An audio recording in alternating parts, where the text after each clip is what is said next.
Hey folks, Editor Game Buddy here. This episode sounds a little bit different because we had some technical issues and I had to put it together from a different source than I usually use, but it's still a really fun episode with our guest Prismaeya, so enjoy!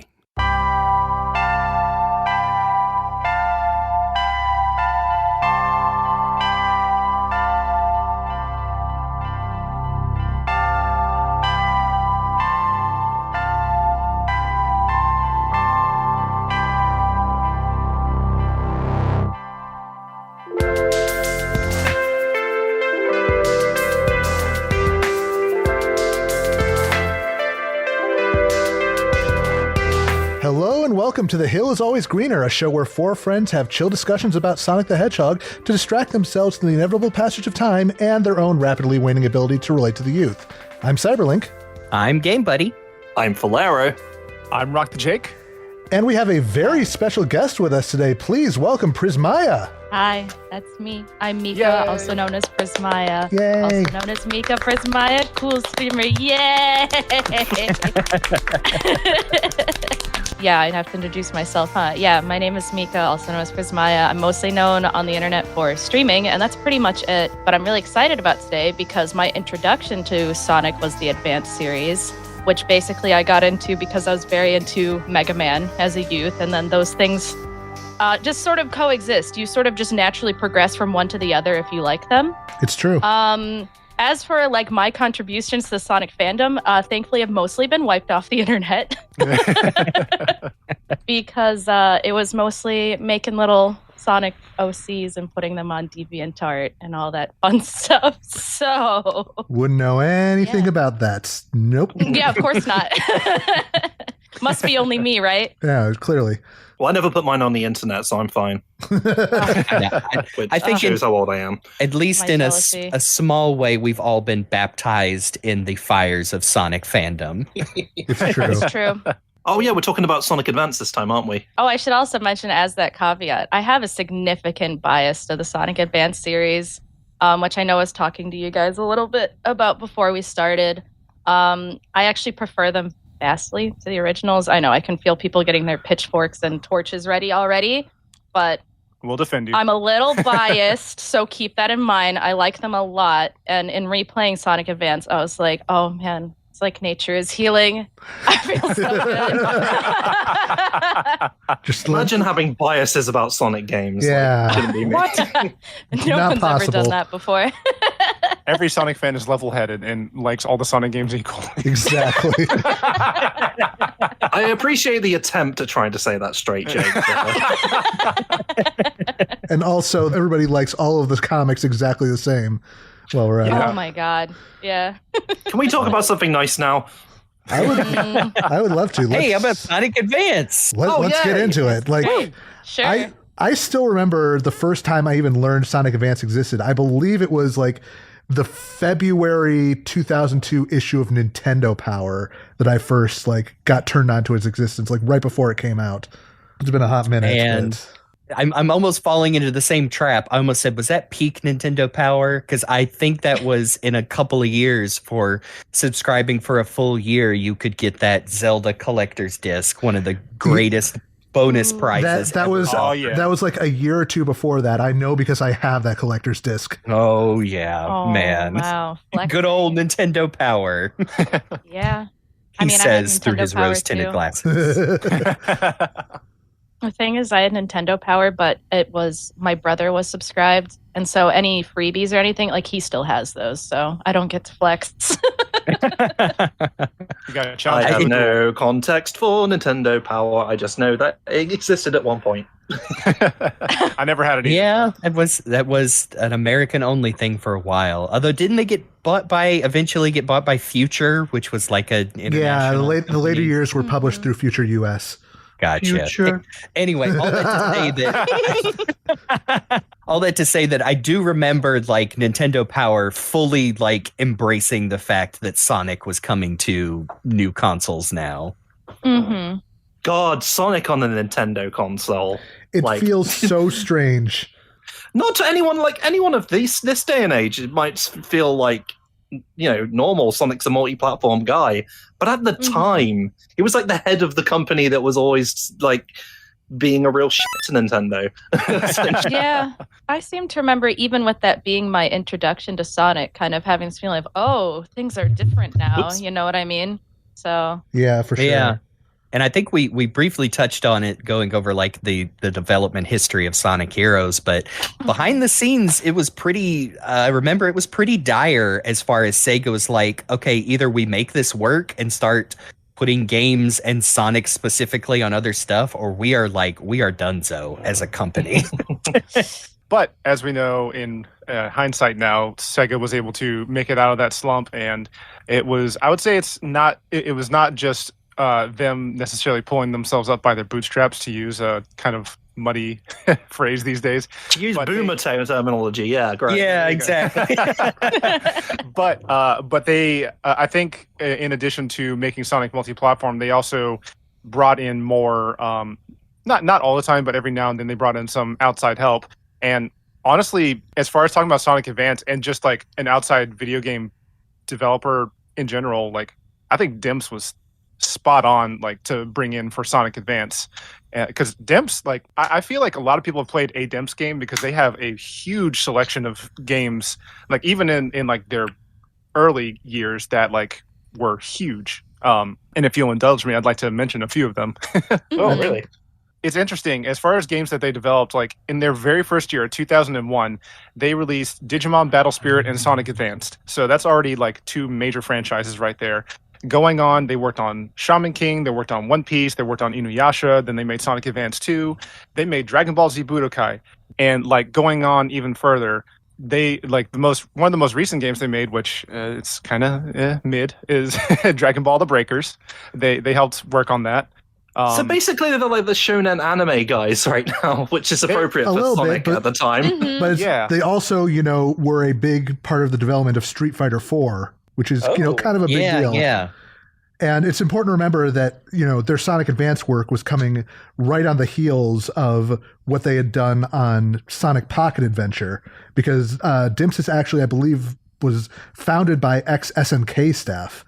So, oh, interesting. Which is why they were working on the Neo Geo. Yeah, Dimps to me always seemed like using this positively, but just like a workhorse developer, to where they will do, like you mentioned, a bunch of licensed titles, and pretty good at putting out I know you said mid, but just I would even say like perfectly acceptable middle of the road licensed titles. Like even Dragon Ball Breakers, from what I've seen, is like they sold that game for like $20 right out the gate. And you know what? It's a lot of the games that Dimps does feel like, yep, this is a perfectly suitable game, which is why when I picked Sonic Advance back up again and jumped into it, I was like, wow, this feels really good. How much of that is like colored by the fact like Dimps would be known for making some pretty notorious Sonic games in later years?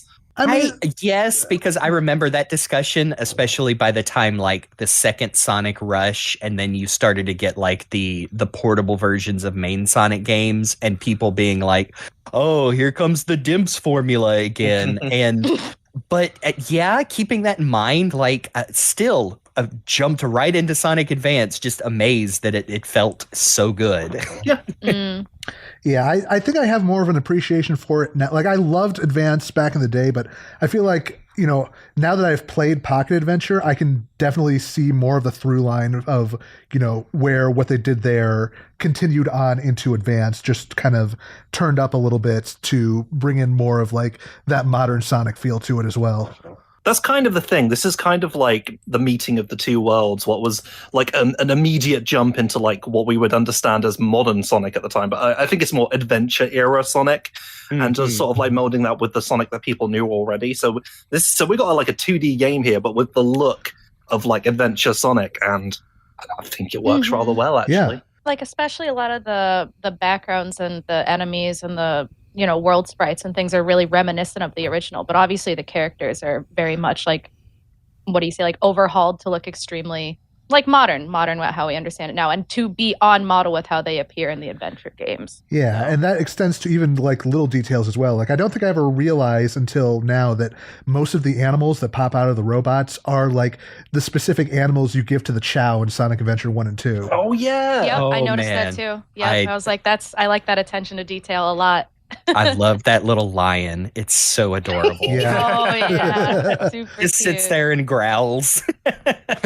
I love how the sprite work, maybe perfectly is going too far just because I was so charmed by these, but emulates the illustrations from the Sonic Adventure era. And I love how like the big character portraits and like, the ending scenes are so skinny and lanky and just looks like those characters used to. And man, these sprites are beautiful. And some of it even seems like they created just way too many animations than they needed. Not that it impacts the gameplay, but they were just showing off. There is a reason why everybody was recoloring these to create their fan characters back in the day.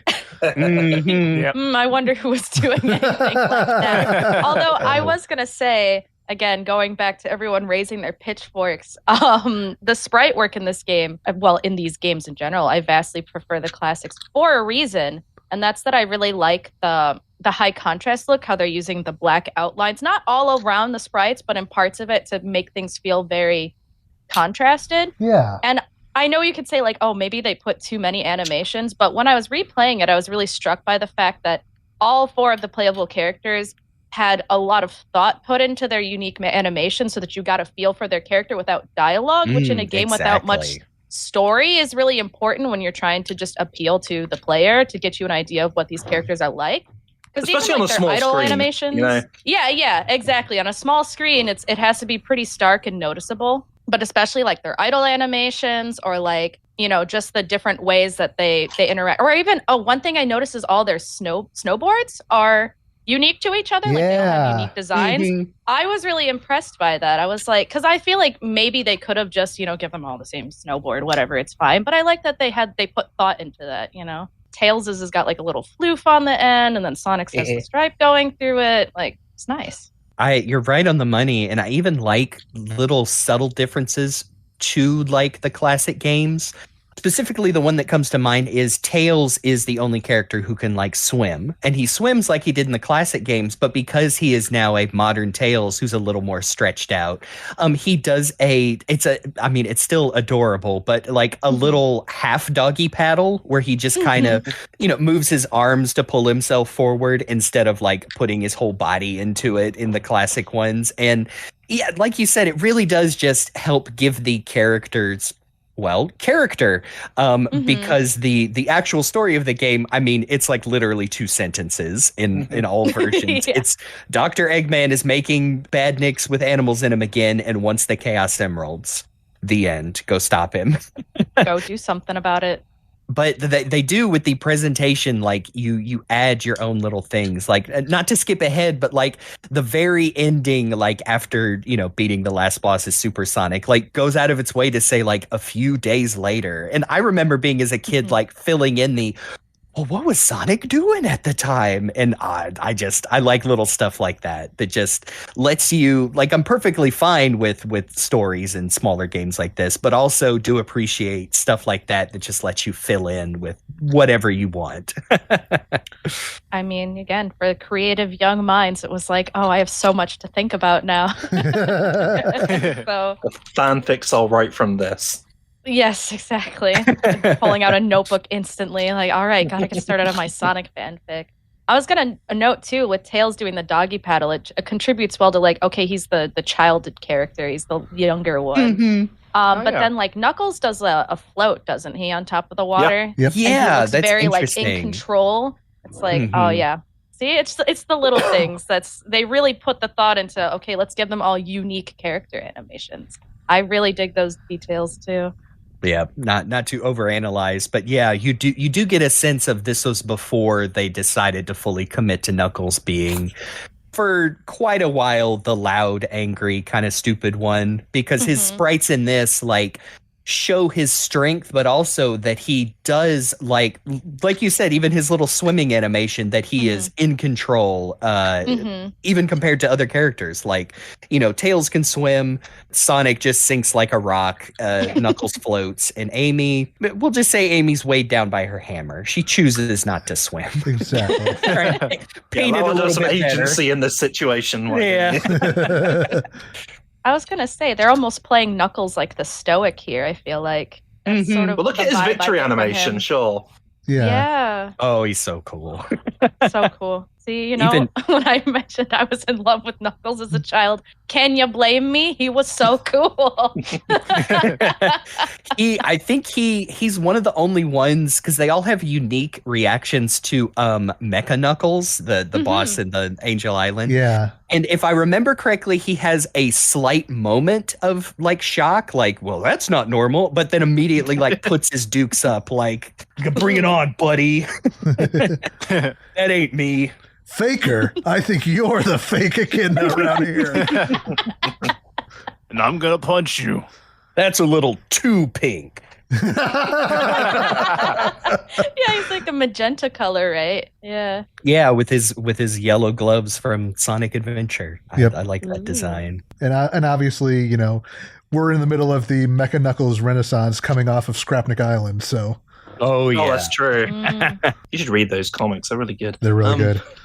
It's scary. Oh, those ones, yeah. That little mini-series. Anyway, we're getting off topic. Sorry, Also, Knuckles is just too cool. He is. He distracts me, too. So also there's music in this game. Don't know if you noticed. There is? Just thought I'd point. I just want to point it out because it's Tatsuki Maeda, who we talked about during our Sonic 3D soundtrack episode. Oh, that's right. And then he did about half of the soundtrack, including there's a lot of Masato Nakamura tracks from Sonic 1 and 2 in this game for whatever reason. He got paid.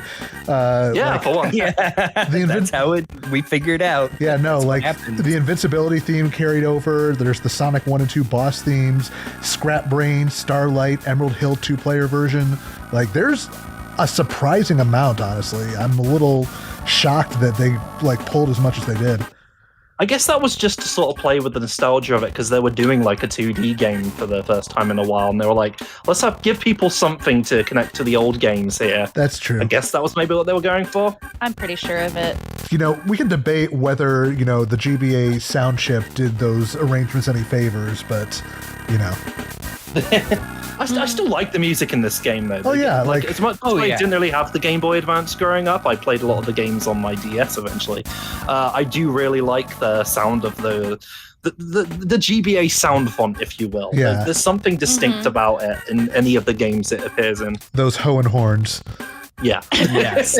Well, yeah, I was going to say that's actually something I thought about while I was playing it, that the experience of that music is a lot different coming out of a Game Boy Advance. Just due to the tech, like a lot of the music is overcompensated on the Game Boy. So if you play it emulated, it kind of sounds bombastic. I don't know how to put it, like it's grating. But I know for a fact, because I can remember playing it out of a Game Boy Advance, it sounded much more palatable. Yeah. It's yeah, trust us, guys. It sounded great if you were there at the time. That's what I'm always saying. Maybe it's nostalgia blindness, but I'm pretty sure it sounded better. It's one of those things you have to keep in mind, that they were, even back, like the 2000s, were still developing for specific hardware. Like, I guess an example would be, I've seen people who have tracked down the original samples used for a lot of Super Nintendo games. And like recompiled, like, oh, hey, it's the Super Mario World theme, but with the original samples from like the keyboards and whatnot.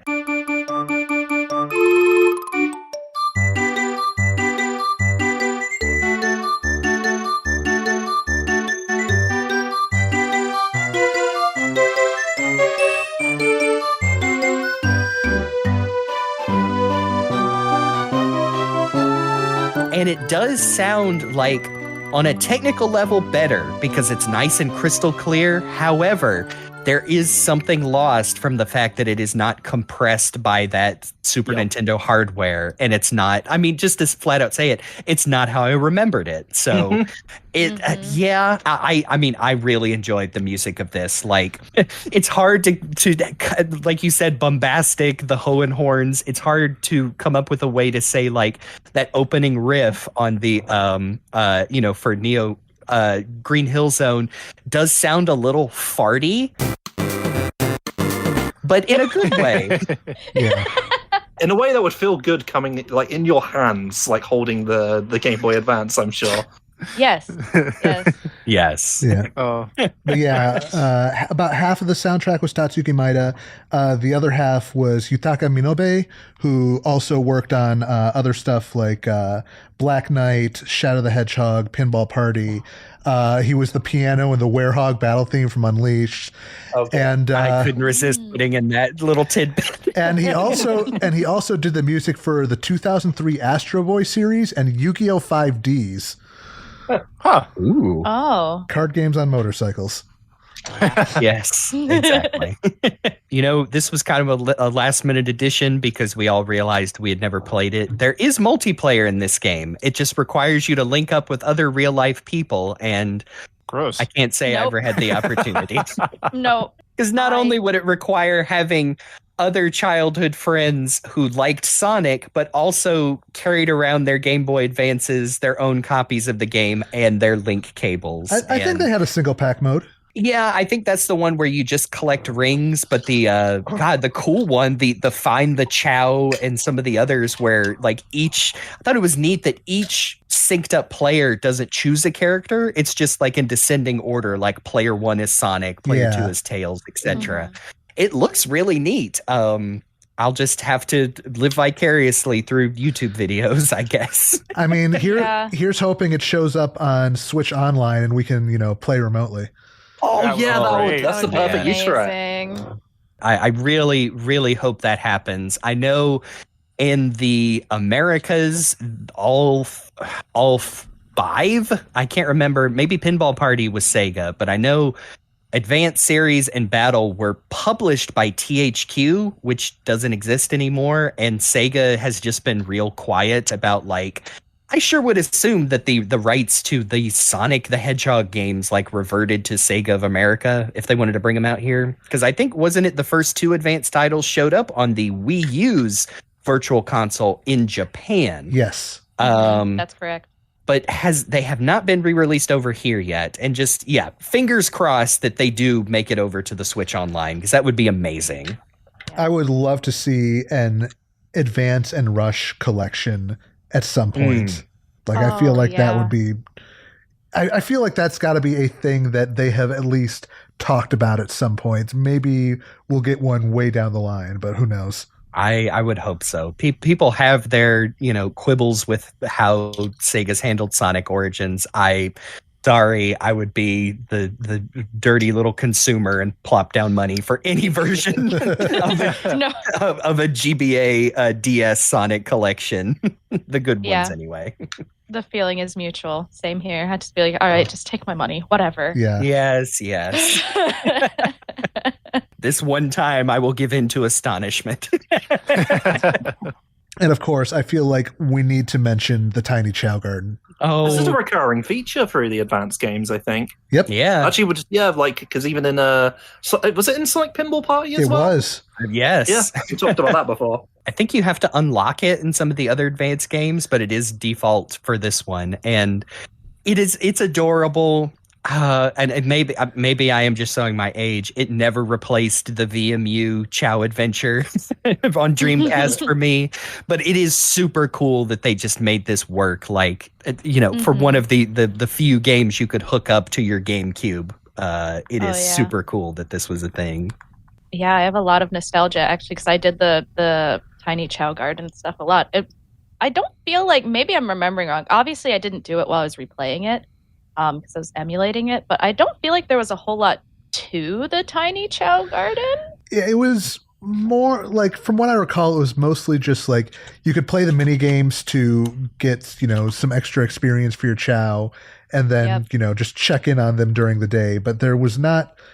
I don't remember there being a whole lot. I think you might have been able to buy some like Chao fruits and stuff to give to your Chao using the rings you collected in the main game, but it was not nearly as robust as obviously the like full Chao gardens from Adventure 1 and 2.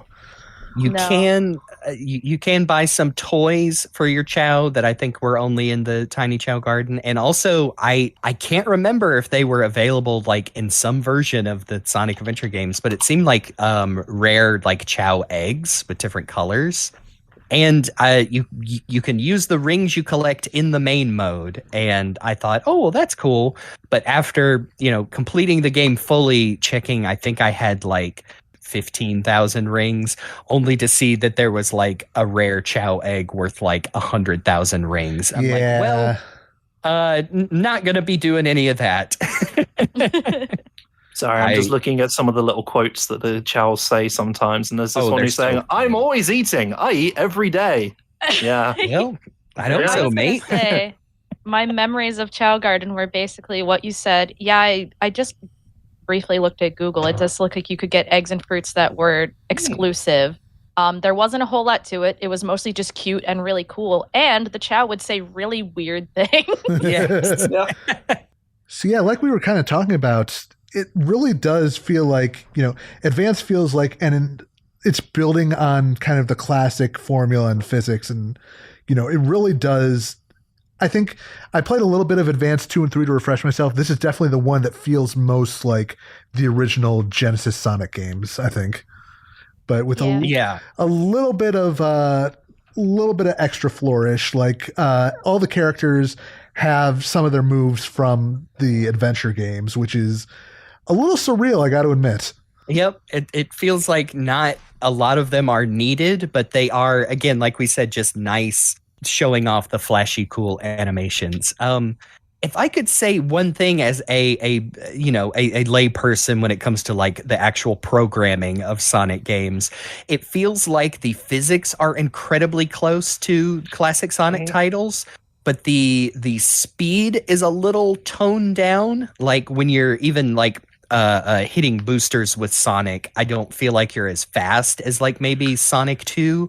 However, it feels much easier to build up momentum as far as like, even with like Amy Rose, if you just take a few steps back and do her, I think in the manual it's called her giant step, you can make it through like loop-de-loops. Whereas like, just recently replaying Sonic 1, like, sometimes you really have to like jog back quite a bit before you can build up enough momentum to get up a big hill. So that was the only difference that stood out to me as far as these games feeling really like very much an evolution of classic Sonic, and not like, oh, let's try and make it perfect and screw it up like often happens. Because we played lots of other attempts at redoing the Sonic 2D formula that just didn't work out too well. But I'm picking this up. I mean, I've got like big old brain worms when it comes to classic Sonic, and I want it to feel a certain way. And this felt perfectly fine to me, at least in terms of physics. Like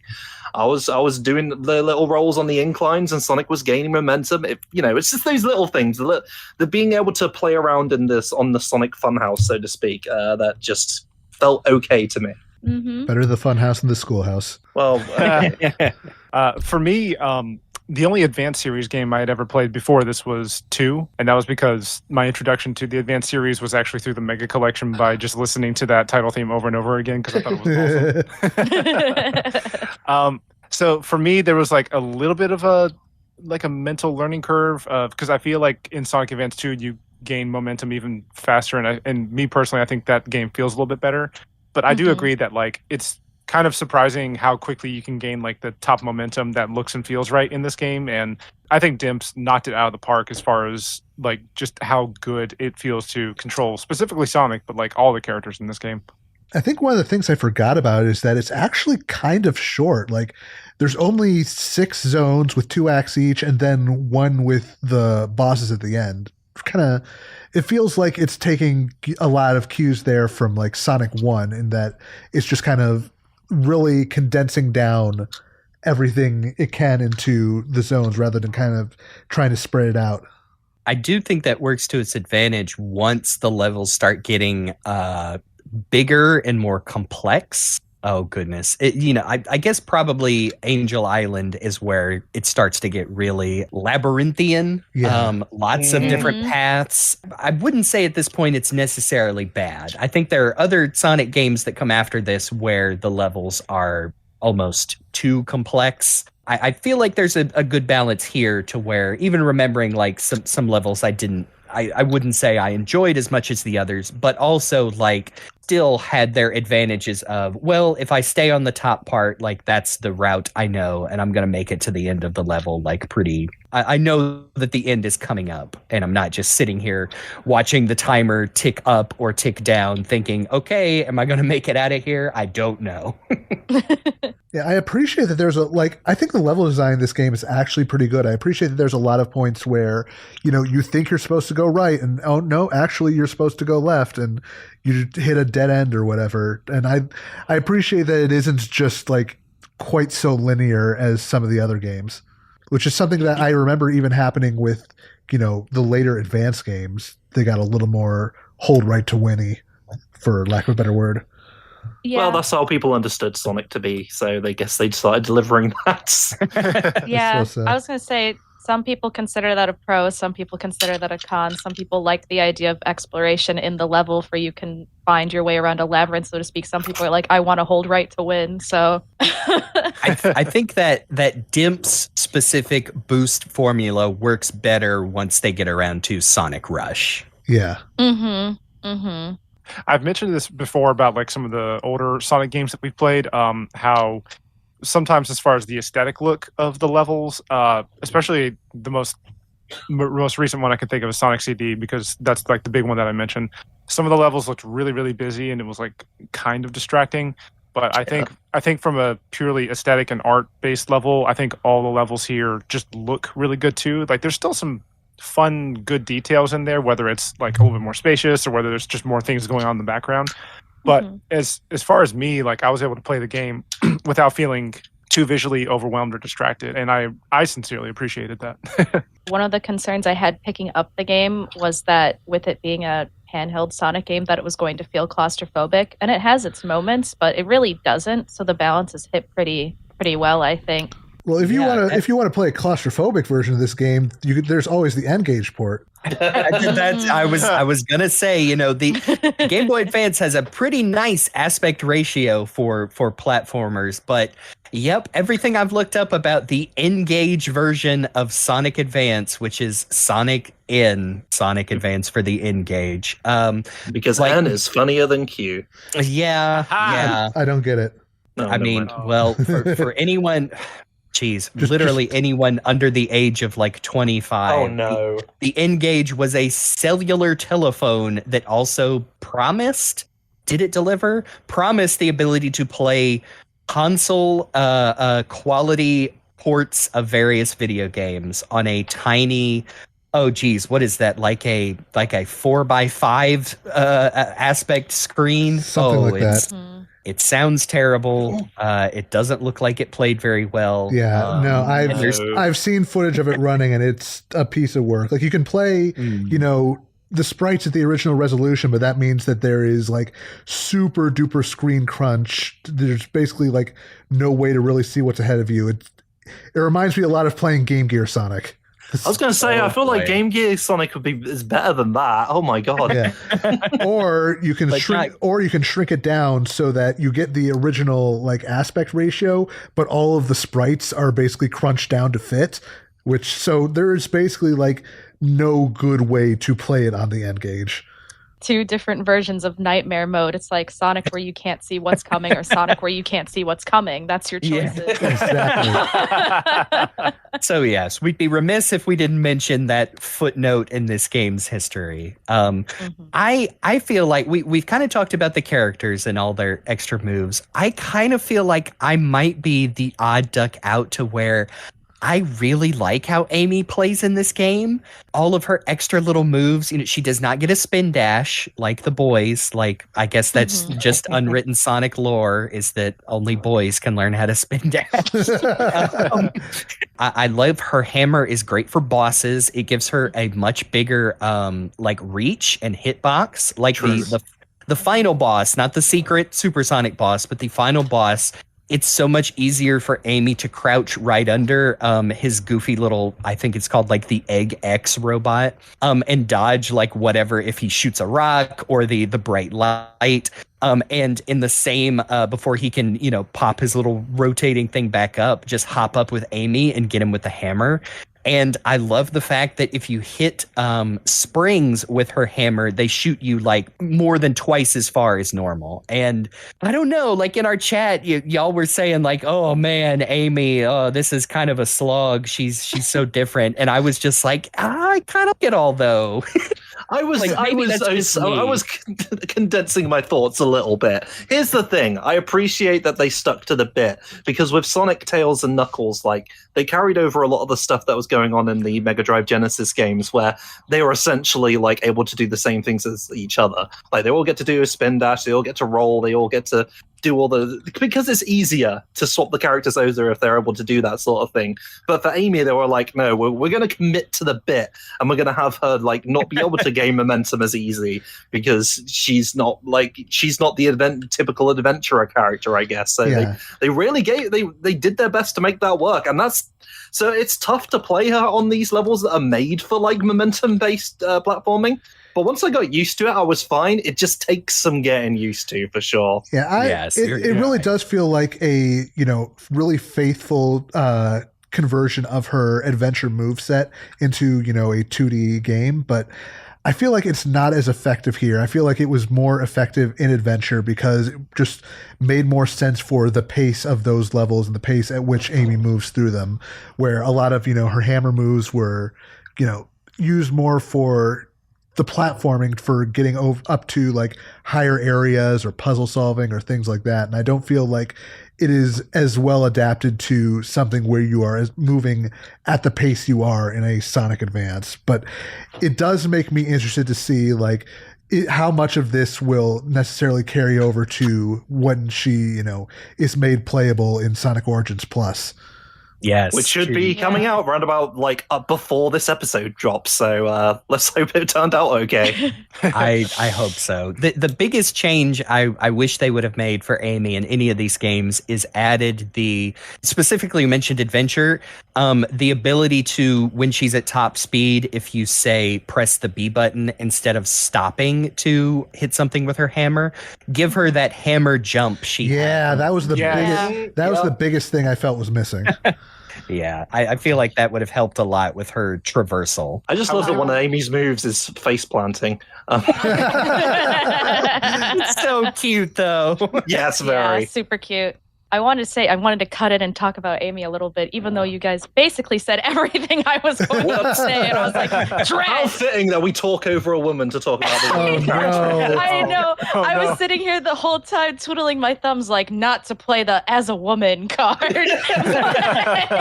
One thing I really want to say about Amy, and this was already mentioned, is that now I don't know if you guys go about this method, but like when I played these games, it was usually like, okay, I play as Sonic, then I play as Tails, then I do it as Knuckles, and then you do it as Amy. Mm-hmm. So probably not how everyone does it, but in my own head, that made sense. The game gives you freedom to choose whichever one you want to play as. You don't even have to do all of their stories or whatever you want to call them, all their stages. But one thing I liked about that, because that's how I did it when I was younger, and I remember having this feeling of like, okay, so there's 3 boys and a girl.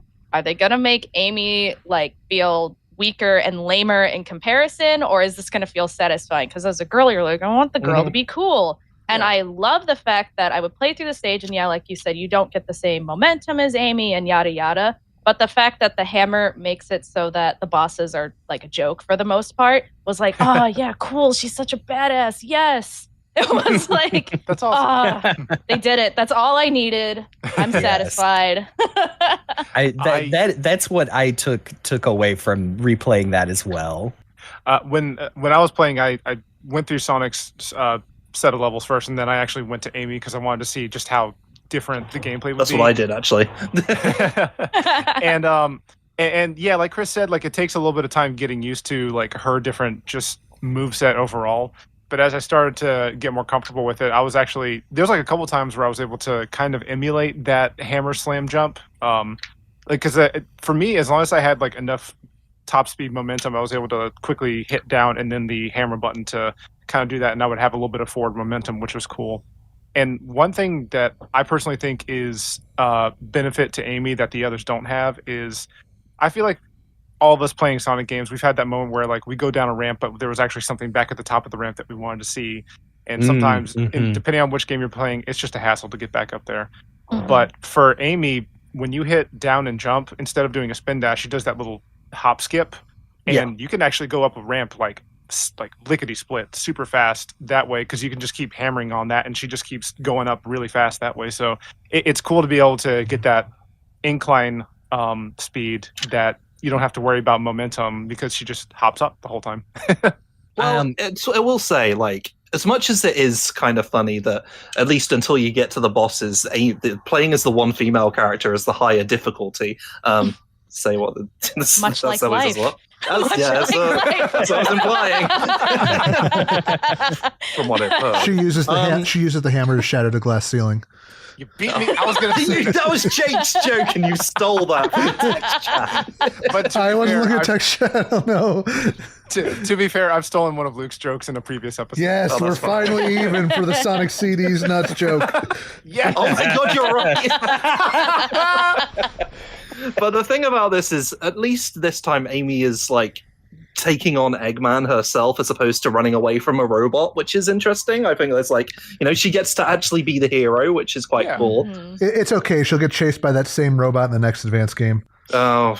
Well, anyway. I was going to say, I have not replayed 2 yet, but I do remember it is very difficult to unlock Amy, but then she almost feels like it feels more at home in Advance too, because I think she has 90% of the same moveset, and then like going through that game as Amy with her different moves feels more like an entirely different mode of that game instead of here where she is like the fourth playable character. 2 also gives her a spin dash though. Oh, okay, cool. See, I didn't remember that at all. I feel like 2 male only. With the introduction of Cream as literally like the easy mode of that game, because cheese just melts through all those robots. And I'm looking forward to in the future, like, probably going through all of Advance 2 again. Also, if you put Amy on the edge of a ledge, she looks really cute. She doesn't fall. She doesn't like lose her balance. She just she like looks down over the edge, and it's really adorable. Oh yeah, she does that little like, oh, what's that kind of look? Oh, so cute. I almost maybe it's just a childhood memory coming forth, but almost took it as a little bit of like a fourth wall breaky thing. Like, well, I don't want to fall, so back up a little bit, maybe, player. Oh, if you see her idle animation too, she starts yelling at you. So you gotta hear it. Yeah. It's like, yo, what's up? Yeah, she does like a little like shout, and then she's kind of like, and then she's like, like she opens her mouth really big. She's waving around. Oh, it's so cute, so cute. Because I remember I was thinking, because I was looking over the idle animations because it stuck out to me, like I was saying before, that the characters had such specific ones, and it was really funny in comparison to Tails. Because I think if I remember right, he kind of like looks at you and it's kind of like, hey, and then he like points. He's like, go this way. Like he's being very gentle about it because he's just a sweet little boy. Then Amy is just like, I'm just gonna start screaming. Yeah. I love Tails is almost like a cuter, more polite version of Sonic's Sonic 3 idol, where he, also like starts pointing in the direction you should start running. Yeah, but Tails is just really so innocent. Gosh, cuteness overload right there for real. So freaking cute. I do love, like we said, like some of the characters even have like little word balloons, and I don't think there's many. I think it's mainly just the special stages where you either get a cool or a if you do not have enough rings. I just love that aesthetic though. These big comic book balloons. I do feel like we've talked about the main gameplay. We do need to talk about the special stages because they are a problem. Yeah. Okay, that's another thing where I feel like it's the multiple elements working against them. It's the fact you have to find these specific entrances that are hidden sometimes very out of the way in these levels, and the fact that they are quite difficult to get the hang of. The closest thing I can think of is Sonic 3 and Knuckles, where, you have to find the giant rings, and then it takes a learning curve to get good at blue spheres. However, they put those giant rings everywhere in those early stages. whereas There They're are- not there's, just like- specific versions of the stage. Like you can just hop in one to get the next emerald. Yes. It's fine. And that's where I think this really falls apart, that they are arbitrary to specific zones. And it's a weird 3D thing that is really hard to parse sometimes on the, especially with the D-pad on the your Game Boy. Mm-hmm. But yeah, y'all please talk about how much y'all hate these. Yeah, maybe someone likes them. I remembered the special stages when I was replaying this, and I was like, I'm not bothering with that. I was like, I remember going out of my way as a kid, you know, looking up like walkthroughs and stuff online after hearing about it and being like, oh, I have to go here, finding it and being like, not worth it. Nope. No. Mm. The kind of a worse version of the Sonic 2 special stages, which is kind of what that's a recurring thing throughout the series whenever they want to do a special stage. Like, Yeah. I will say I like it better than, you know, getting to the special stages in Advance 2 and 3, because at least there's only one thing you need to find instead of multiple things per stage. From what I remember, you don't have to collect the 7 Chaos Emeralds with each character. Yeah, to that get them. too.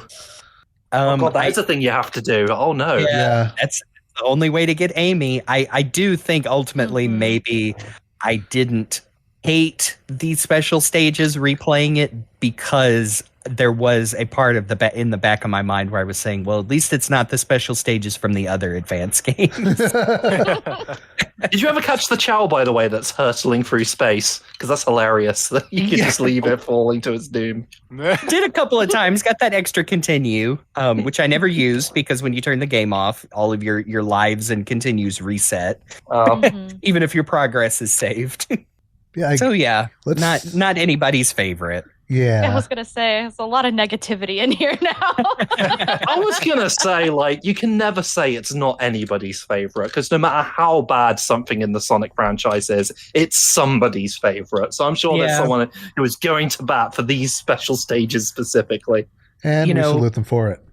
Yeah. Just don't talk to us. I Post do. in the comments. I do think, this is where a more confident man might say, for completing all the special stages, would say something like, I'm just built different. But in reality, I think I literally just had nothing better to do with my time while researching this game. So, but the levels proper, much better experience, I believe. Yeah. It's kind of like going through a lot of the prototypical sort of Sonic zones, but I don't mind that. Because literally the first level is Neo Green Hill Zone, so they know what they're doing. Which very much combined with Emerald Coast from Sonic Adventure. Yeah, you start off on a beach and everything, and you end up on like a bridge as well to make it a bit more modern. I quite like this one. Hanging out outside of San Francisco because we get onto the Golden Gate Bridge. Oh, is that what it is? yeah. It is reminiscent of that, actually. Whoa. Yeah. I didn't even realize that either. Huh. Yep. Yeah, Sonic Adventure 2 was out by the time. Yes. Of course, Yes, it was was. out by the time this came out. So yeah, just some nice little design references to the adventure games. Very, very, very cool. And I mean, we've talked about how pretty these games are, how the textures and the colors and everything very much pops, especially on those little small screens. I did not really remember Secret Base Zone at all. And when it started up, I think I also had the similar feeling of this feels like it should be like the second to last level in a classic Sonic game. See, You don't I'm the typically opposite. go to an Eggman base at this point, but, you know. See, for me, Secret Base was like the zone that, the main theme of which was like probably the one that stuck with me the most for whatever. Like, it's kind of a mix of like Flying Battery, Metropolis, but with a spy motif almost. Yeah, if you go by the music. Yes. Da-da-da-da-da. That music really does like lighten the mood to where this feels more like a chemical plant than a metropolis just because of that music. It would probably feel very creepy if it weren't for the music, to be honest. Yeah. Yeah, it just, Yeah, So feels it just so, gives the like- impression that you're sneaking in there, I guess.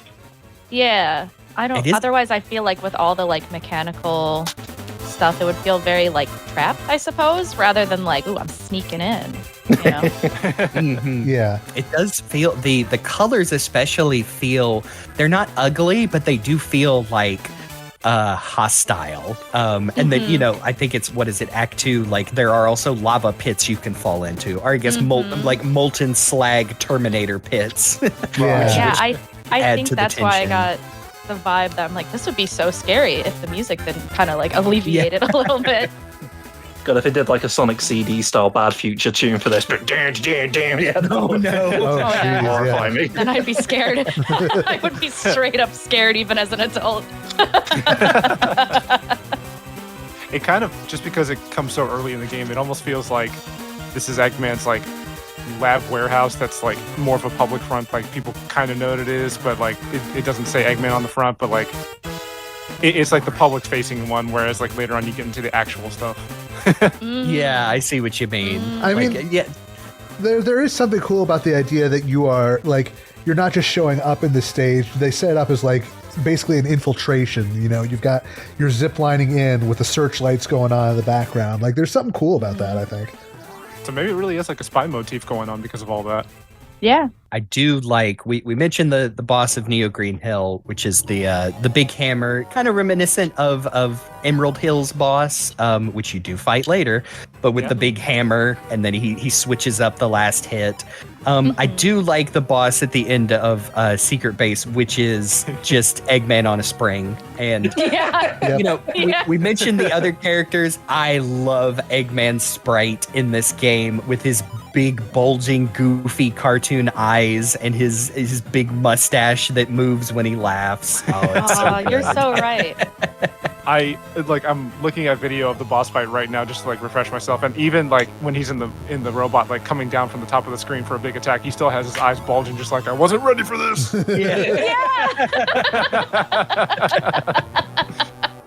Oh man, that's so good that you brought that up, because we brought so much precedence into how much character they put into the playable characters. But yeah, they even went off with Eggman, I would say. That's great. You get a feel, because like, again, this is coming from me, who this was my introduction to the series. I got a pretty immediate feel for his character, which is good.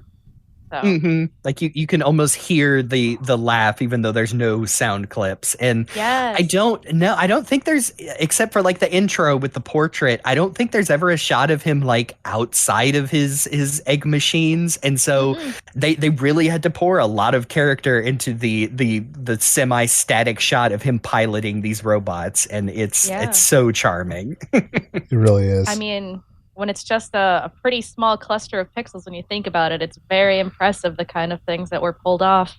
Yeah. They went probably bigger than they usually would, but to make sure that it came across.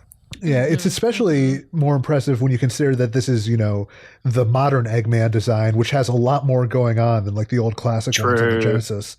Like being able to like accurately convey that even through, you know, gameplay size sprites, it's still really impressive work. So I think that's kind of the thing about the classic Eggman one, is it was a lot more simple shapes, so you could do a lot more with the sprites. So this one, they like increased. We've talked about Eggman's like new design at great length, but they added a lot to his design to reflect that he's a bigger character now in the 3D games. But now they got to scale him back to the 2D games. So there's a lot of work, but I commend them for doing it. I feel like I meant to say this before, and I didn't, because we were talking about like how well the sprites in these games reflect like the adventure art style and everything. I'm like, you can really chalk all this up to really good art direction in the end, at the end of the day. And that, to me, is extremely impressive when it comes to, you know, kind of having a franchise that's, how should I put this, like transitioning between these 3D and these 2D games and pixels and 3D models. It's really, really cool.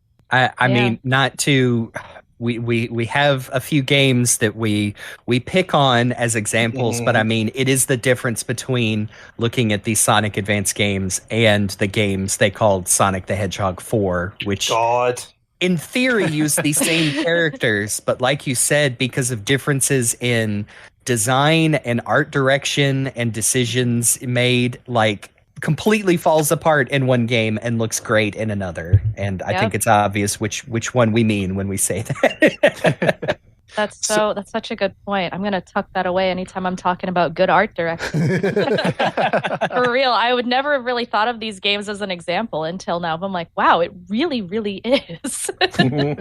Oh, and I don't remember. Did Dimps also work on Sonic 4? I think they did. That's part of the I- reason why there's got such a negative reputation these days because of their Yeah. involvement in that. But we're going to do an episode. I'm not going to lay all of my criticisms of Sonic 4 at the No. feet of Dimps. They No. they did No, their no. job, I'm sure.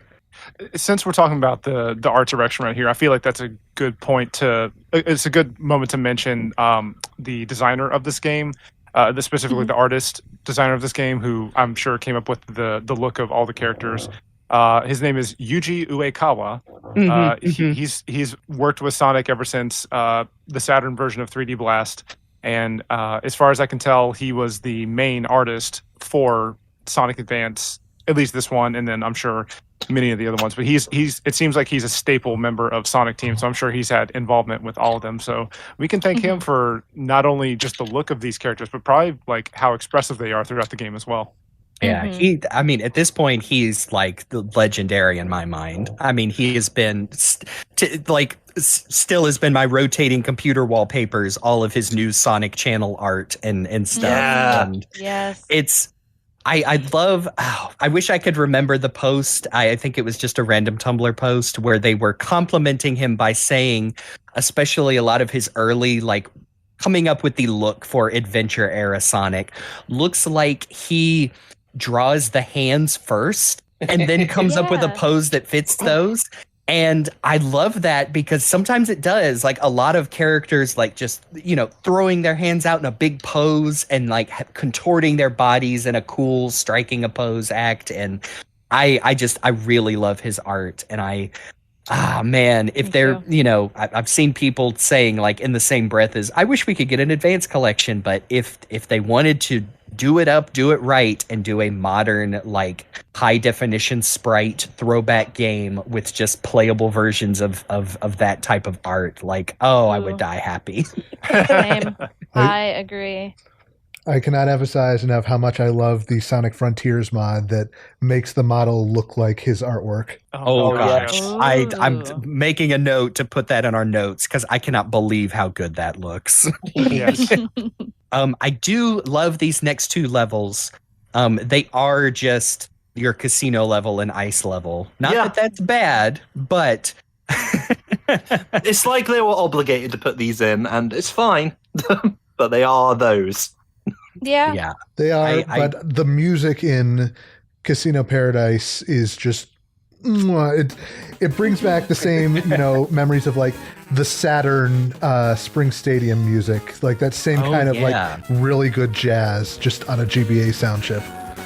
I do like the things they do differently. Like there aren't any slot machines in the Casino Paradise, but there are other cool, like I think they're pinball parts where you hop on them you curl up in a ball and it like comes closer to the screen to transport you away. Yeah. I think that's a cool effect. And I do love an ice mountain that it also doubles like not only as your ice cap snowboarding level, but then like little water sections near the end of each act. If you're going to have a water level in this, might as well make it this one.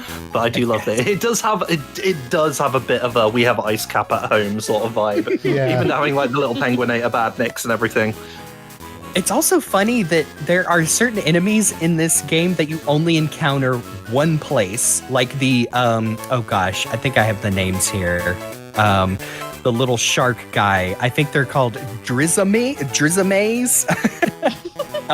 But I think you only encounter them in the two very short water sections in the ice level. Yeah, that sounds right. Same with like the caterpillar enemy, which I think is called Wamu.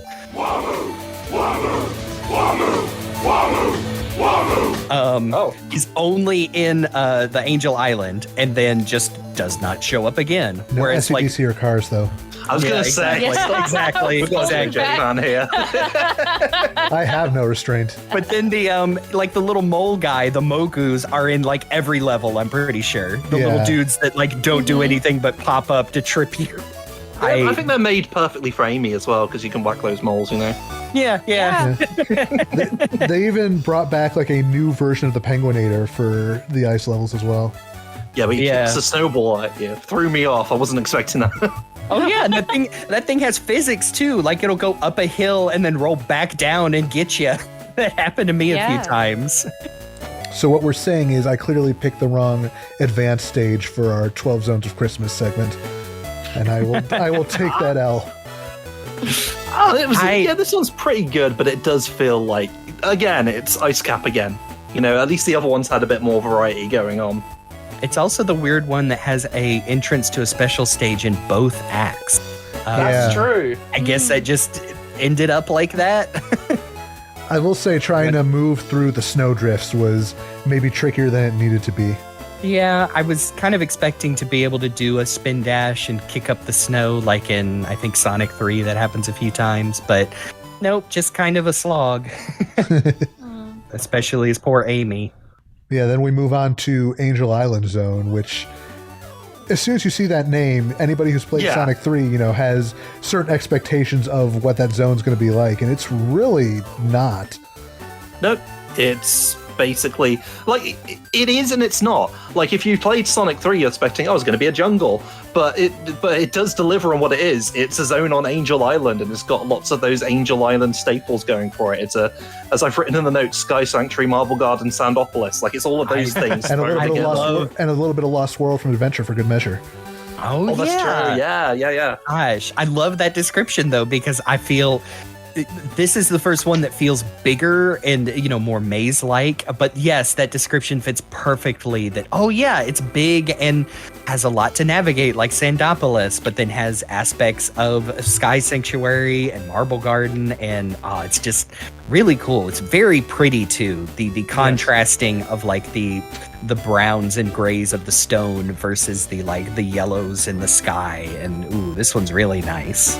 It does really love having bottomless pits, though, and I get it. Yeah. It's in the sky, but sometimes it's a bit mean. Like I'm falling down like one of those little sand slides, and I'm like bounced off a spring. I was like, okay, I hope I land somewhere safe. No, I didn't. I'm dead.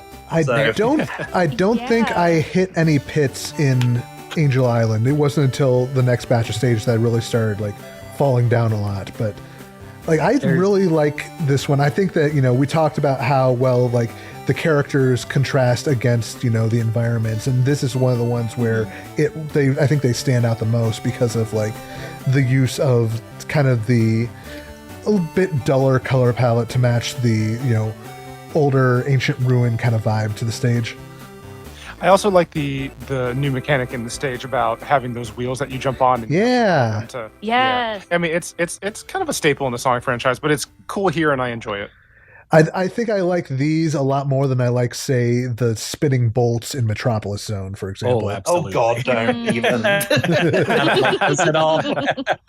Also, this is where we fight the previously mentioned Mecha Knuckles. It's not Metal Knuckles. That's a different guy, and he's pink, or magenta, or whatever it is. He's there, but you fight. It looks like you're fighting a differently colored Knuckles at first.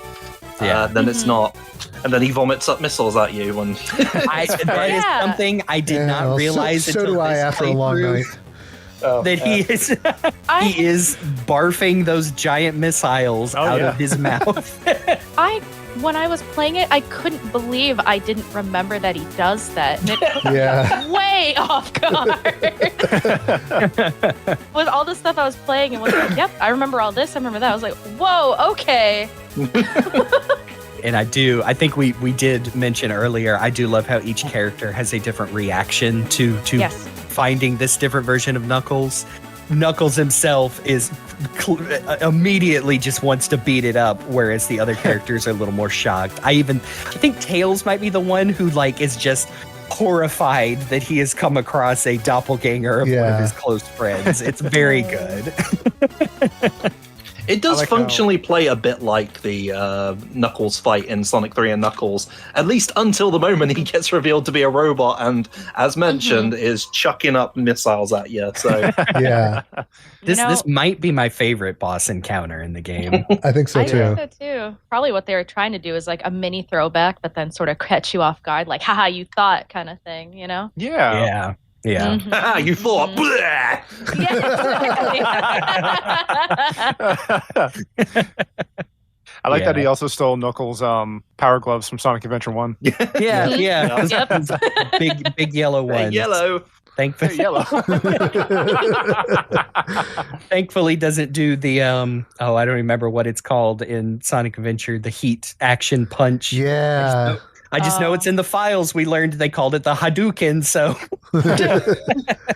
not to skip over the casino and the ice bosses. I like the one in the casino that is different. It feels the most like a Sonic CD boss because it's just Eggman popping in and out of different entrances. It feels like the natural evolution of the final zone boss from Sonic 1. I remember the underwater boss in Ice Mountain being harder when I was little and not thinking it was that bad this time around, especially since I figured out that, Amy can just jump with her hammer and get air anytime she needs. Yeah, there you go.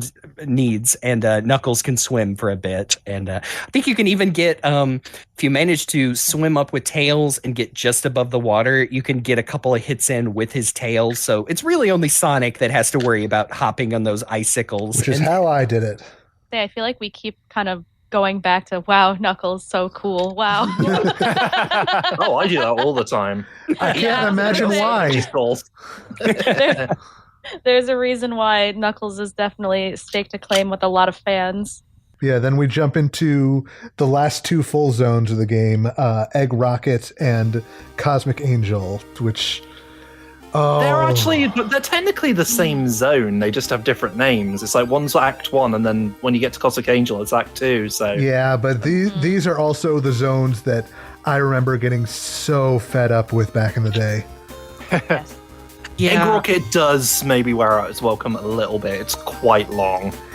I like the idea of Egg Rocket. It's like, yeah, it's launch based, but it actually launches partway through the stage, and you're actually ascending as it takes off. That's a really cool thing. Like I think that's super neat.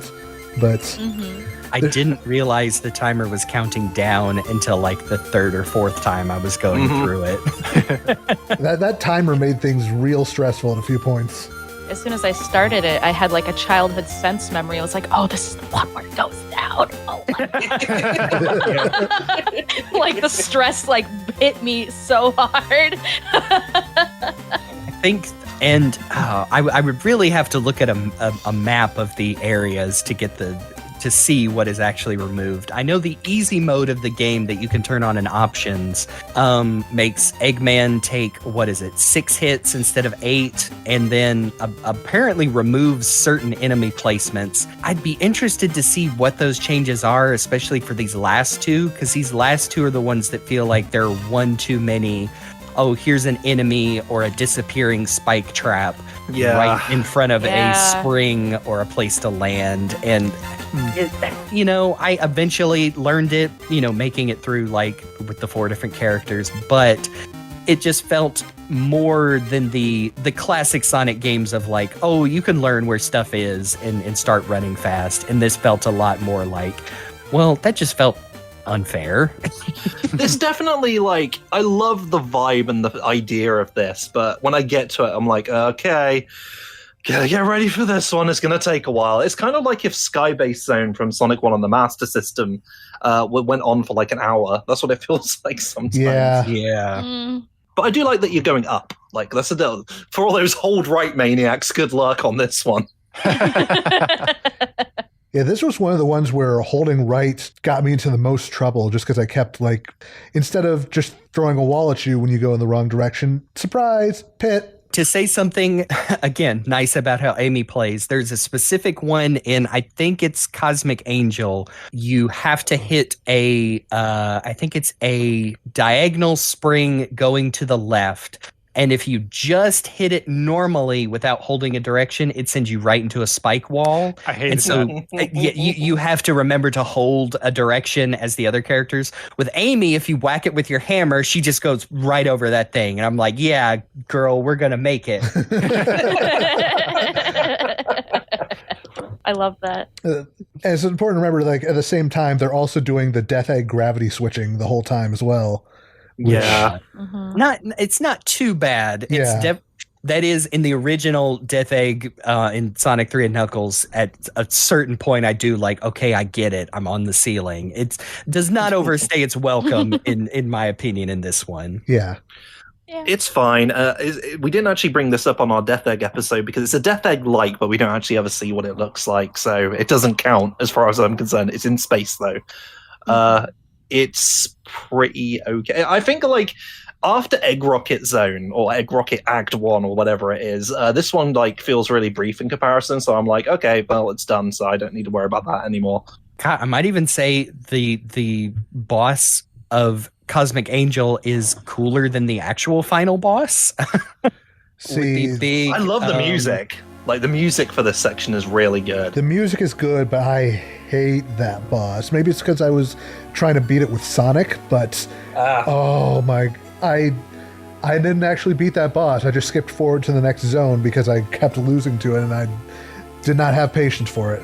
Because I remember having a lot of trouble with it originally, and really the trick is to be able to avoid when it starts speeding up. You know, it's almost like the Flying Battery Act 2 boss, where it's on a little track, except you are standing on the track, and you have to bounce high enough next to the boss to get it to flip over to Eggman's cockpit.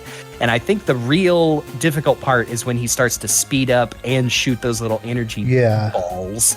And you have to jump and then, like, work your way in between those. And I do, like, I also really love the music, and I just love the look of the boss. It's just so different than anything else in the game. Also, isn't it a bit weird that we have two zones in this game that have Angel in the title? A little bit. Maybe Robotnik was just really inspired by Angel Island. Just like, I'll make my own one in space. You know? It is, I mean, like you said, it is funny that this is obviously a space station that we never get a good look at, other than assuming it's some kind of rocket built by Eggman. And then, you know, Zone 2 is Cosmic Angel. It's like, okay, maybe he just threw some words at the wall. Did it on a dartboard. I love this new space station. It's in the cosmos, and it's so radiant, so angelic. I'll call it The Death Egg 3. Yeah. This is before Eggman, built himself some robot lackeys to bounce stuff off of. He was really just all alone at this point. I just had a scenario in my head of, like, moving forward in the franchise now, like, Eggman tries to get ideas of, like, what to name new things, and Sage is like, you know, Father, we could just go on Twitter and run a poll. Sorry, then of course I just have the fandom Eggman of What are you two fucking talking about?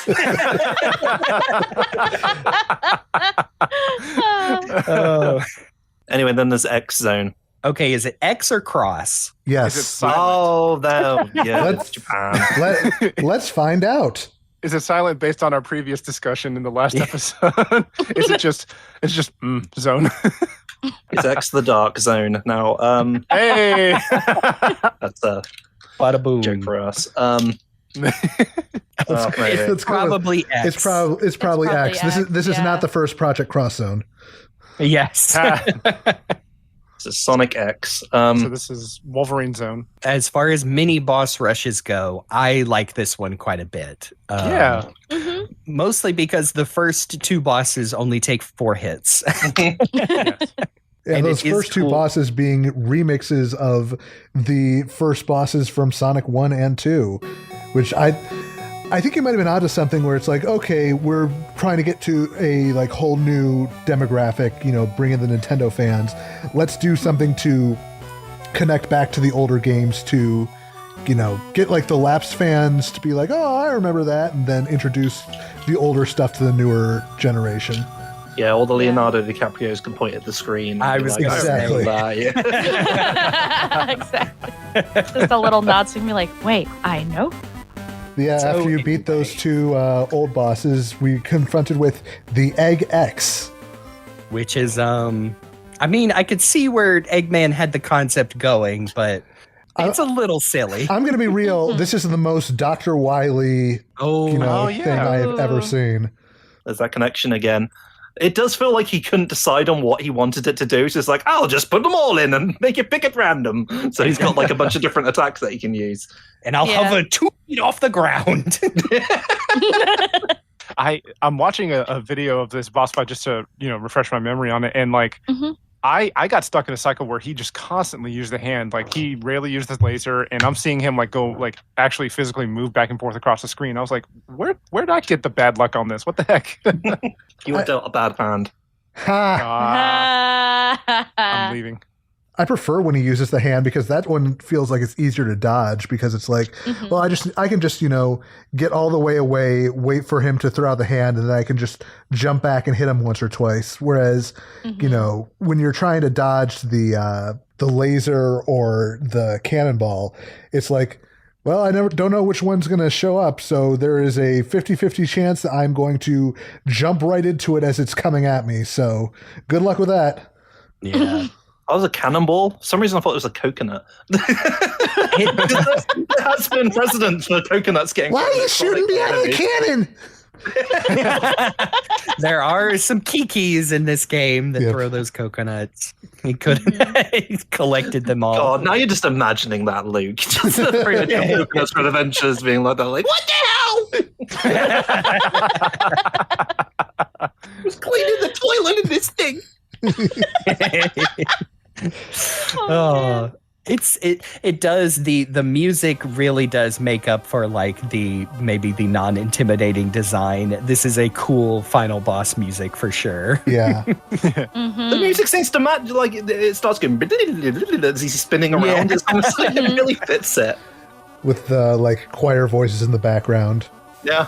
I do love the little individual ending scenes, and of course, Sonic's changes if you have all the emeralds, but just the the falling out of the air, and it's very reminiscent of Sonic 2 with the portraits and the tornado.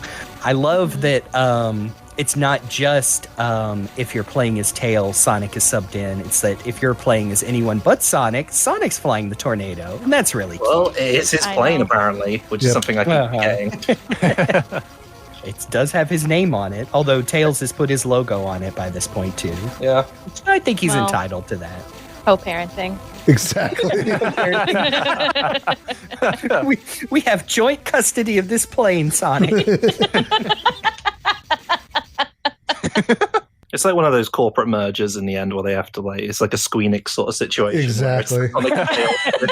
Combining their logos.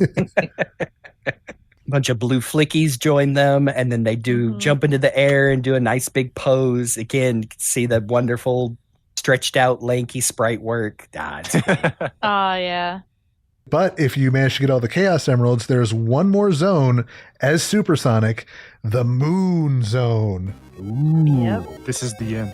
Crazy duck in space. I put that on the outline because it's the moon. See, I was going to make the Moonbase Alpha joke, but Oh well, fair enough. 999, 999. 999. Robotnik has an interesting history with the moon, as we all know. It's true. Yeah. This one has not been pissed on, as far as I can tell. It could just be the side that is, that isn't. Hasn't that been the Sonic fans' cope ever since Adventure 2? Is that, well, we're seeing the side that wasn't blown up.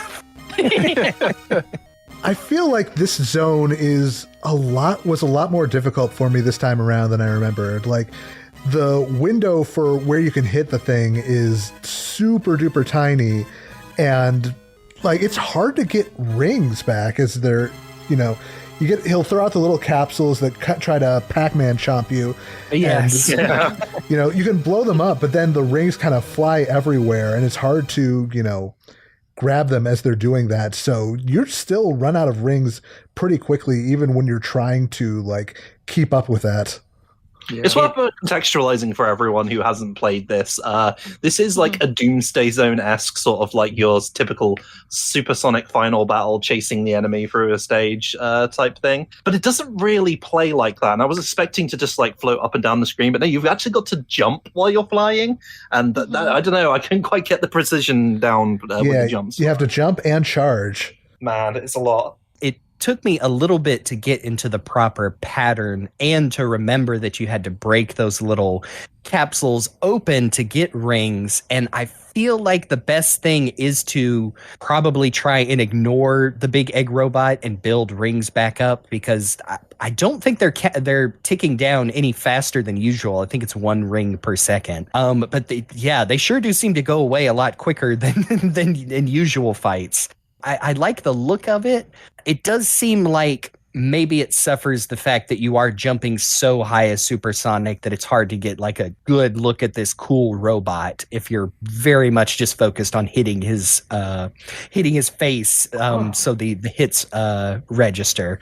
And once he starts shooting the lasers, which again look and sound really cool, you are just kind of like shifting into panic mode to try and keep your rings up and whatnot. You put this note in the line in the outline, and I didn't even think about it until I got to it myself. It is super disappointing. This is the only time you get to play as Supersonic. Yeah. Yeah, I like it sort of matches Sonic Adventure in that aspect, is you only get to play as him in the final battle and no one else gets to go super either. Yeah, like there was basically a full decade where you didn't get to play as Supersonic outside of the final battle. Like from Adventure to basically Colors, that was it. And I've seen some people argue that maybe playing as Supersonic isn't fun enough to warrant that. I've seen someone say that in my server. Hey, Caswell. And you know what? I perfectly understand that maybe it's not super comfortable running around like at high speeds and being invincible. Like maybe it's a little. It's sort of like it lends itself to a sort of situation where you're dying quite easily, as a matter of fact. But to that, I say it's perfectly fine for you to be wrong about that. It's cool. I'm just gonna keep my mouth shut, I guess.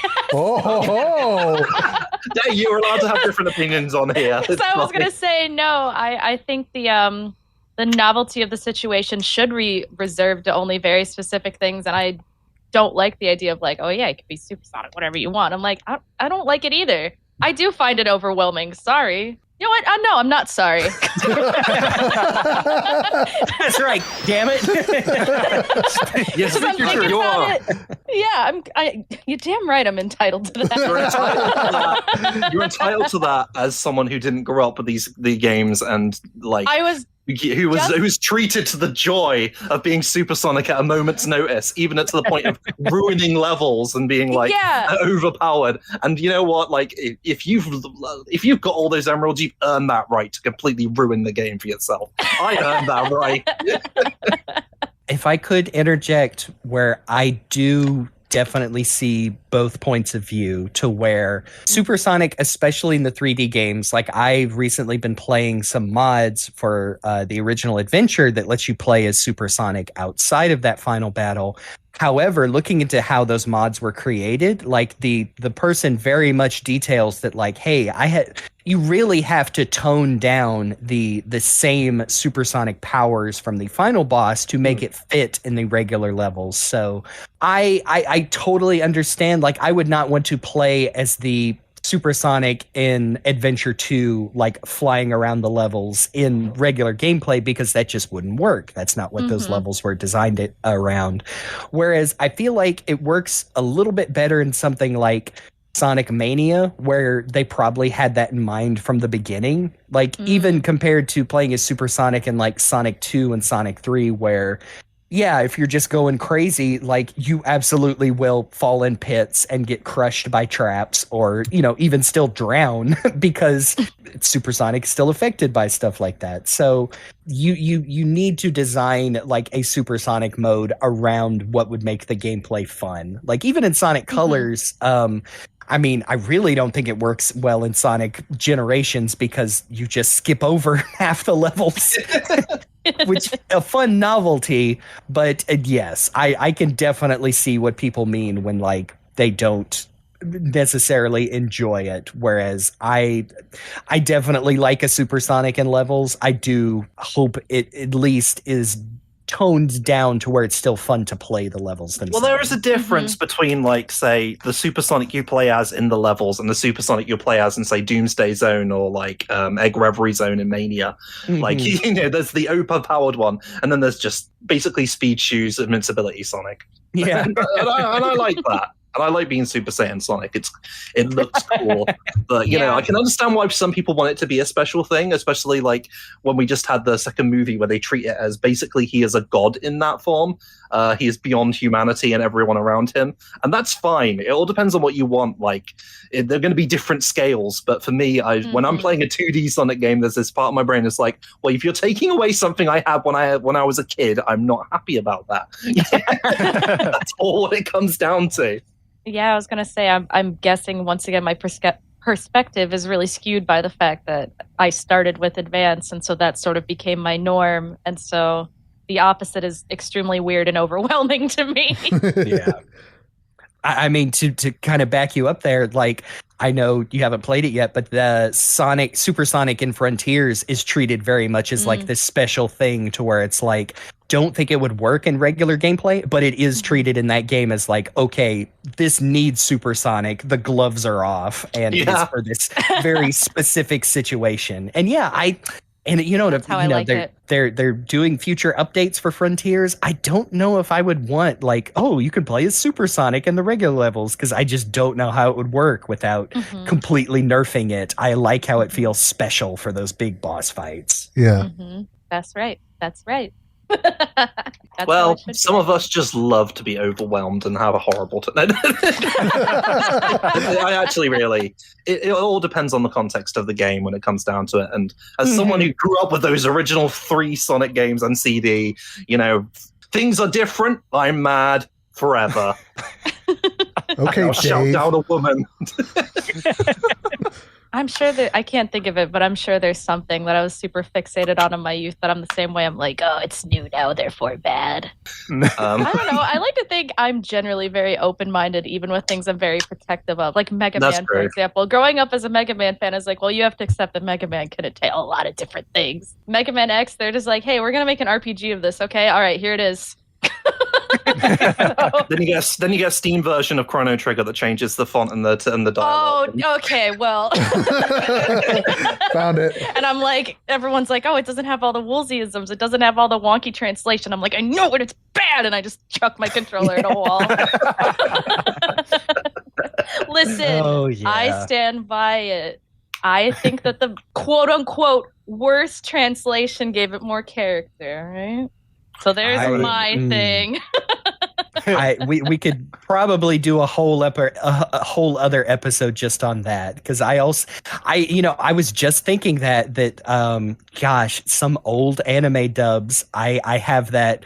It's different. Now the new version is maybe more accurate or fits the characters better, but it's different. Like, not so much to the extent of like a 4Kids dub, but like, oh gosh, I think maybe the original English dub of the original Tenchi Muyo OVAs, like thinking about, and I mean, they still make those and still dub those into English, and all of the characters, the English actors they choose, like, probably sound more like the original Japanese, but there is nothing that will ever replace the Kermit the Frog Tenchi voice in my mind.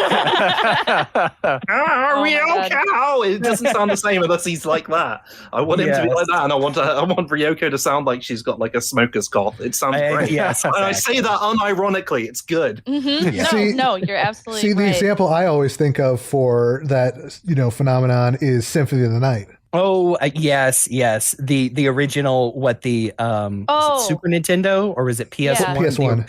PS1, The original translation versus the PSP one, which is, again, technically more accurate, but and the voice acting is better. But there's just something about the original, Tizoban, that is the version everyone thinks of in their heads if they heard that first. No, you said, we can make a whole episode. Bro, I could make a whole podcast about localization. That's like my bread and butter. I am endlessly fascinated by like the process and just everything in general. And But since we're still talking about the Moon Zone, I wanted to ask you, Mika, since you're like, as our guest, you're kind of our resident Sonic Advance super fan. When you were playing the game, did you actually do all the requirements to be able to get there naturally, or did you ever just not really bother with it when you were playing it as a game? No. Oh. Absolutely That's not. the correct answer. Are you kidding? No. even when I was really young, especially when it came to like getting that special ending and all that. No. Mm-mm. Now I really feel like a fucking loser for doing it for real. No, you're not. You're not. So it's fine. No, you're not. Yeah. I totally understand. I don't remember when I finally got through it originally, but yes, if that is one thing I think we could all agree on is that the special stages and how to unlock the final rewards and all of these games are maybe a little too obtuse. Yeah. Sure, extended playtime, and I could imagine appreciating that more as a child when I didn't. I had almost unlimited free time but limited money to buy new games, and now that it's kind of flipped, I'm like, well, no, I'm just not going to do that. Well, especially in the modern age when it's like I'm playing a game and I have limited time and I'm an adult and I have a job and all that stuff. I could do all these things in this game that are special, or I could watch someone do it on YouTube, unfortunately. Yep. So... And it is cool. I think I'd said at the end, I love the odd little story detail that, once you beat the battle, it does cut to, all of Sonic's friends watching from the ground planet. And then it does say a few days later, and Tails is just out searching, and it's just a cool little detail that didn't need to be there. That I love that the panels go sepia tone like in Sonic 2. I expected. It's cool. And you get a nice, cool close-up of Super Sonic, and then, it comes back into color. You get to see those pretty brown-red eyes of his. I was about to say, was I the only one, because I went and watched that. I did not accomplish it myself. I went and watched that, and I was like, wow, how horrifying. The close-up is so creepy. He has such a scary look on his face, and then he looks at you, and everything comes to color. I was like, this would actually scare me so much. He does at least smile, so maybe he's just toning it down as he looks at you, the player. But yeah, he's in full serious supersonic mode. Oh yeah, no, I definitely read it as devious, and it scared me. He's gonna reach out of this tiny screen. Yeah, well, he's rocketing through the sky. I read it as he looks at you and he's like, "Hey, you're next." Yeah, was it worth it, player? What do you think this is? What do you think this is? STC? Oh, God. Now that's a scary supersonic. His eyes bleed. Oh, well, that's just for the kids who make those things. But yeah, that's Sonic Advance. It's still actually really good. Yep. I think the only thing we missed was the again, I think I've said this a lot about the animation being adorable, but the sound test with Amy on the maracas. Yes. Oh yeah, it's so cool. Feels like a little callback to that sort of hidden option in Knuckles Chaotix where you could play the sound test and Amy would be there. And but if it's a reference or not, it's just cool. Amy being sort of the person who plays along to the music is just cute. Controversial opinion, I know. Amy's super cute. News at 11. If you would come here and say that. I mean, you say jokingly controversial opinion. Someone out there is going to be like, "No, she fucking isn't." How dare you? Did you see how she reacted when Elise was in the picture? No. In this essay, I will detail them. I mean, the last person to say that woke up with a crossbow shot through them. I was going to say, I was talking to Valero a little bit before we all, hopped on. And I said, oh man, even when I was a kid, I super loved Amy. And I was like, and that was one win against internalized misogyny. Even Sega themselves were trying to get you not to like her in the 2000s. I know. No, vehemently from the start. I was like, I like this chick. I like the cut of her jib. I think she's great. Yeah. So it's not her fault that she can't tell which hedgehog is Sonic or not. Everyone has their vision problems. She's got hedgehog prosopagnosia. I was gonna say, I always was just like, listen, it's endearing. I think it's endearing. Yeah. Let Amy Rose have face blindness. It's okay. Yeah. Yeah. Spike least- blindness and so on. At least we know that if someone does come for Amy Rose saying how terrible she is, if they're on the internet and have a Sally Acorn avatar, you can just discard their entire opinion. Oh, Because you my know where they're God. coming from. Oh my God. No, as a person who was like a 13-year-old on DeviantArt at one point, the realness behind that is so it was like full on war.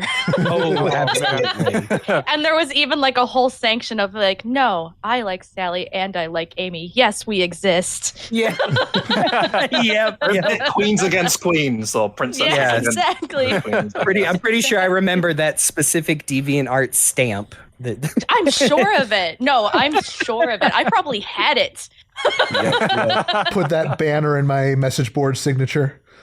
I think I So Sonic interrupted Advance, your. by the way. Yes, Go I on. interrupted your trying to wrap us up, Luke. Oh man. Yeah, no, I think that, special stages aside, I think Sonic Advance holds up remarkably well, all considered. Yes. Mhm. Like, again, it's been a bit since I've really gone deep on the other two games, but I would be interested to revisit those, having the original fresh in my mind and kind of see just how much they changed up. Because I remember 2 being a very different experience, and obviously 3 really switched things up with the Knuckles Chaotic style dual characters and everything. But for what it's worth, Advance 1 was always the one I played the most back in the day, and it's nice to know that my fond memories of that are still, they stay fond memories, because this game is still really, really good, and I would love to see it come back in some capacity. Mhm. I know Advance 2 is where they add that boost, which is fun in its own right, but it does just also make me remember that, there's just kind of nothing like Sonic Advance 1. And I again was very surprised at how picking this back up, where I was like, oh, wow, no, this feels great. This looks great. Absolutely think people should check this out on any way they can, and really truly have my fingers crossed this can come out again officially on Switch Online or in some kind of collection. Yeah. Some way, somehow. I did do a little mini poll on Twitter to find out which everyone's favorites were, and sure enough, as I expected immediately, Sonic Advance 2 led the polls entirely. It's what a lot of people love that one the best. It's funny because in first place, Sonic Advance 2. Second place, Sonic Advance 3. Third place, Sonic Advance 1. And in fourth place, I hate Sonic Advance with 10.5% of the votes. Oh wow. Oh wow. I mean, we'll just have to keep pressing on with other episodes, because Sonic Advance 3 is one that I did not own until very late in my portable game system having life. I think I might have first played it on the DS, and I never finished it. So that is a total blind spot, and I have relied on other people basically telling me why it is their favorite, and I look forward to going through the whole thing eventually. Sonic Advance 3 is my favorite. Interesting. Okay, cool. Mm-hmm. It's the one that I played the most. There isn't really a good reason, though. I liked the pair-up system, and I liked it. Well, I liked a lot of the music. I would have to go back, because off the top of my head, I don't know, but I remember a lot of the music liking it the most. And actually, 2 was my least favorite, which I feel like is odd, but, that's just how it was in my brain, so. Yep, I remember playing a lot of 2, but at the same time, I can remember, I know I played a lot of it because I wanted to unlock Amy, which requires, again, doing all the special stages multiple times. So I feel like that's a cloudy memory of but did I enjoy all of it? I don't know. It will take a new playthrough that will someday. Someday. I mentioned earlier that Sonic Advance 2 was the only game in the Advance series I'd played before now, and I'm really glad I played this, because we all mentioned it before, just bottom line, this just feels really good to play, and it's cool to finally get that beginning before the game that I played a bunch. And now I'm looking forward to playing 3 whenever we eventually get to it. And honestly, I should probably play it even before we get to it, because the Advance series is good. I think, once again, controversial opinion, maybe we can just agree Advance series is good. Yeah. It's pretty good. Quite like them. Probably more so than a lot of the other 2D games that will come out after this. I enjoy Russian, right? But there's a lot of them that just they didn't quite know how to do it. They didn't quite get it right, and we're going to talk about those in the future. I'm going to have to play them again. Okay. Yeah. Well, but good to remember we got to play a really good one today. yeah, we got to talk about a retro game, because it is now. Everything from that era is from a long time ago now. Sorry, Jeremy. Oh, my bones. The game is over 20 years old now. Stop. Wow. I was just about at to say least- it's over 20 years old, isn't it? God. Yeah. Oh, it's okay. It wouldn't be this show if we didn't confront our mortality. Fittingly enough, I'm pretty sure the game can drink now, and that's what we're all going to do.